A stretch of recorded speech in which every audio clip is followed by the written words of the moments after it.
Have you ever tried to get under someone's skin only to feel like you walked into a hall of mirrors? That's what it's like crossing an INFJ. On the outside, they seem calm, kind, even delicate. But underneath, they're playing a different game. They're not louder. They're not meaner. They're smarter and quieter. And that's what leaves people spinning. Today we're breaking down 9 genius ways INFJs confuse anyone who tries to mess with them. If you've ever wondered why the quiet one in the room somehow walks away with their peace and their dignity intact while the bully looks exposed, you're about to see why. Let's start with the first move, and it's subtle. The mirroring labyrinth. INFJs have a way of reflecting your own energy back at you, not to mock you, but to let you feel the shape of your behavior. Push them with sarcasm and they'll respond with a calm, precise remark that carries the same edge, but with clarity. Try to dominate the conversation and they'll slow down, lower the tone, and make you hear the weight of your own volume. It's not performance. It's alignment. Their intuition reads patterns in the moment, and their response becomes a mirror with better lighting. The person trying to provoke them suddenly has to sit with what they just projected. That's disorienting. You expected a fight, you got a reflection. You came for chaos, you got a diagnosis. And when your own tactics feel uncomfortable on you, it's hard to keep going. Second, the quiet ledger. INFJs keep an internal record that isn't vindictive, it's observant. They notice who interrupts, who listens, who flatters then gossips. They remember the Tuesday in March when you promised something and didn't deliver. They remember the way you rolled your eyes when someone else spoke. They remember your tells, not to use them against you, but to protect themselves and to protect others. Here's the twist: they never show the whole ledger. They share one page when it's needed. A single line. Just enough to reveal the truth without blowing up the room. People who try to cross them think, I know more, I'm in control. Then the INFJ drops a small, surgical detail that proves they saw everything. That one line can reset the entire power dynamic, because now it's obvious who's been paying attention. Third, emotional Aikido. The INFJ doesn't meet force with force. They let the weight of your push fall forward, and you trip on your own momentum. If you gaslight them, that's not what happened, they won't scream. They'll ask a calm, specific question that requires a specific answer. Right, so when you said at lunch that you'd follow up by Friday, which Friday did you mean? If you try to bait them with an insult, they won't take the bait. They'll ask, what are you hoping I'll do with that? The energy you were counting on, anger, panic, defensiveness, never appears. Your strategy collapses because it needed their reactivity to work. Instead, the mood shifts. The conversation becomes clear. And clarity ruins manipulation. Fourth, selective vulnerability. This one confuses people the most, because it looks like weakness. It's not. The INFJ will admit a small fault before you can weaponize it. You're right, I take things to heart. They'll say it and mean it. That honesty takes the blade out of your hand. You can't stab someone with what they've already accepted. While you circle the obvious, the real strengths stay hidden. Pattern recognition, long memory, moral spine, strategic patience. The decoy vulnerability is human and true, but it isn't the whole map. People who come to exploit an INFJ think they've found the soft spot. They haven't. They've found the welcome mat. The door is still locked. Fifth, the patience paradox. Most conflict feeds on speed. React first. Post first. Clap back now. INFJs do something else. They breathe. They watch. They let time reveal intent. This isn't avoidance. It's timing. They know that a quick win can cost a long-term truth. They can sit with tension longer than most people can sit with silence. And while you're celebrating a small victory today, they're noticing what your win cost you tomorrow. They'll address it when the pattern is undeniable, when others can see it too, and when the conversation can actually change something. You thought they were ignoring you. They were collecting context. The eventual response lands harder because it's anchored in a wider view.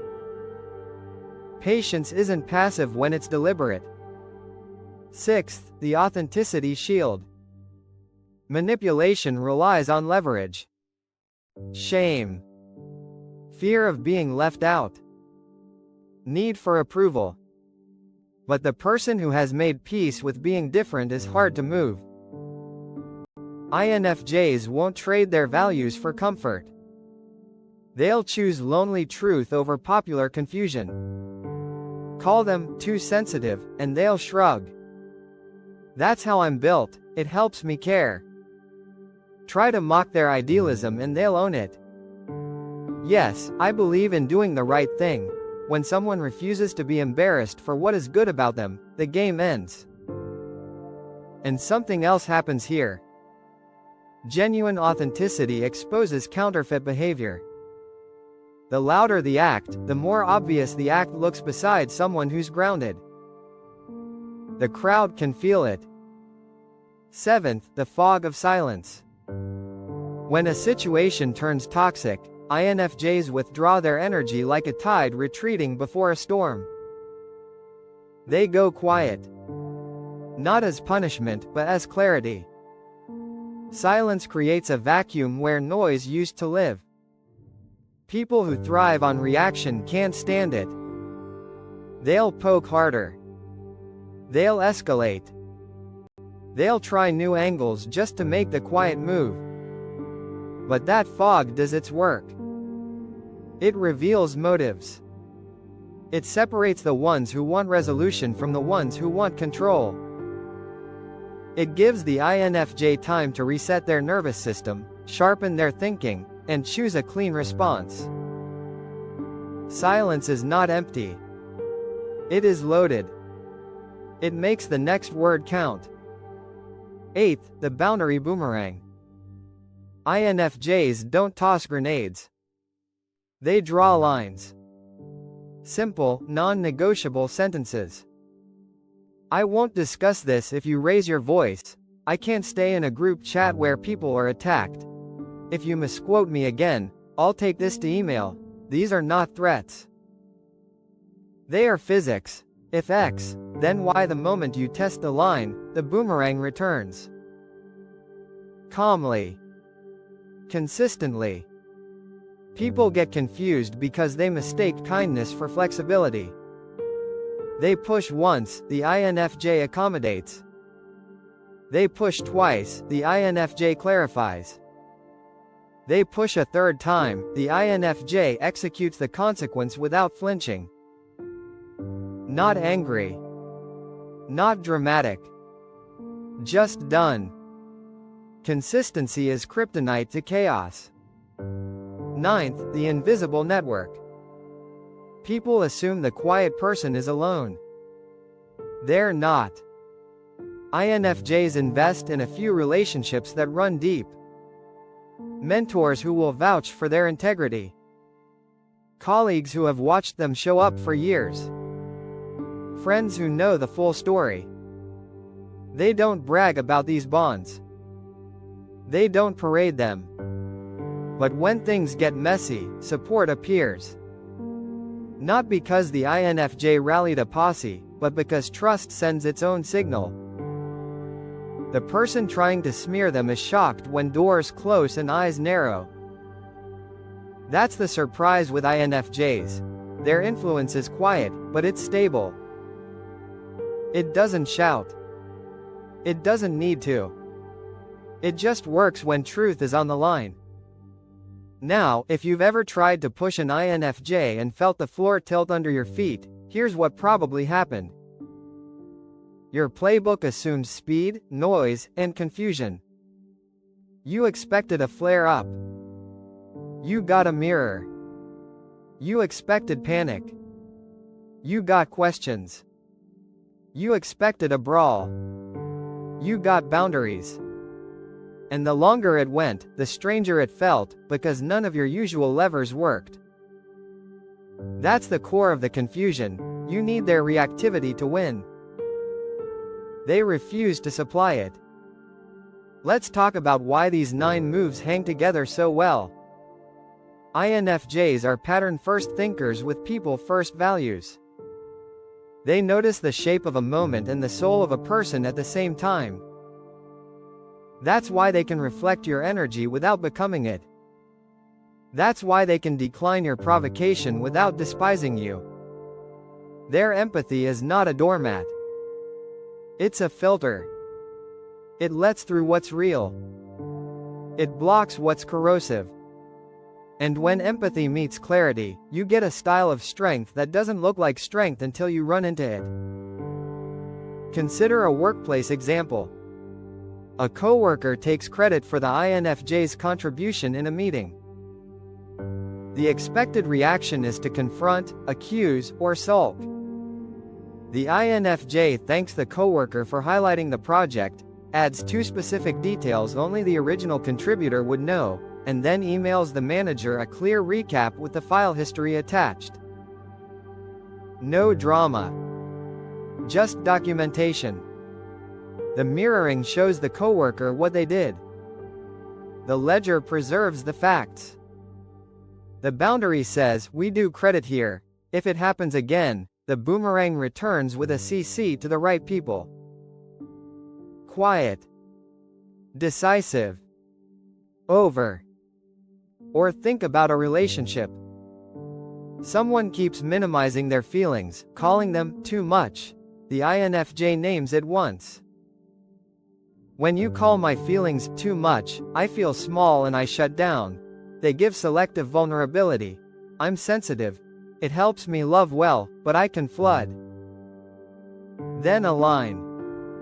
If the word too much comes back, I'll end the conversation and we can revisit later. When the word returns, the INFJ goes silent and ends the call. Not to punish but to protect the bond from cheap shots. That silence becomes a fog that makes the other person notice their habit. Change becomes possible. And if it doesn't, the INFJ already knows the exit. There's also a moral angle here. INFJs aren't trying to humiliate anyone. They're trying to reduce harm. They want peace, but not the kind that's bought with self-betrayal. That's why their strategies feel clean. They don't out-scheme people. They out-integrate them. Crossing an INFJ is like pushing against a door that's actually a wall. It looks like the usual path. It isn't. The structure underneath is different. It's aligned with values, not ego. With clarity, not clout. People often misread this as manipulation because they can't see the gears. But manipulation hides the truth to gain advantage. INFJ strategy reveals truth to restore balance. That's the difference. The mirror isn't a trick. It's feedback. The ledger isn't a trap. It's memory. The silence isn't a snub. It's oxygen. The boundary isn't a cage. It's a map. Everything points back to one intention: protect what's true so love and work can stay human. If you're not an INFJ but you want to use these lessons, start small. Practice the mirror by repeating back what you heard, not to score a point, but to show the pattern. So you're saying deadlines matter when it's your project, but they're flexible when it's mine? Notice how that reflection changes the room. Build your quiet ledger by writing down facts right after they happen. Dates. Words used. Who was present? Facts beat feelings when a conflict drags on. Learn the art of a single boundary sentence, and enforce it with the lightest touch possible. If the conversation explodes when you calmly restate your line, you didn't cause the explosion. You revealed it. Also, be ready for the test that always comes after the boundary. The pushback. The mockery. The guilt trip. This is where INFJ patience shines. Don't explain your line 10 times. State it once, then follow it. People respect what you enforce, not what you recite. One more advanced move INFJs use without announcing it: future casting with kindness. They'll tell you where this road goes, softly. If we keep handling disagreements with sarcasm, I'll stop sharing things with you, and we'll drift. They won't threaten. They'll predict. And because their predictions are grounded in pattern, they're usually right. When the drift starts, no one can say they weren't warned. That kind of clarity is a gift even if it stings. Now, why do people keep underestimating INFJs? Because loudness is easy to measure. Quiet is not. Because performative toughness looks strong on camera, while real strength often looks like a smile, a pause, a sentence with a period. INFJs don't spike the ball. They walk off the field with their character intact. They trust the replay to speak for itself. If you're an INFJ, let me say this clearly: you're not confusing people because you're confusing. You're confusing people because you're consistent in a world that feeds on reaction. You don't have to become harder to be safe. You have to stay truer. Keep your mirror clean. Keep your ledger fair. Keep your silence purposeful. Keep your boundaries simple. Keep your network genuine. That's your armor.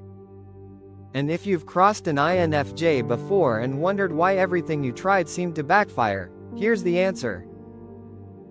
You were trying to win a moment. They were protecting a reality. You were playing for applause. They were playing for alignment. One is loud. The other lasts.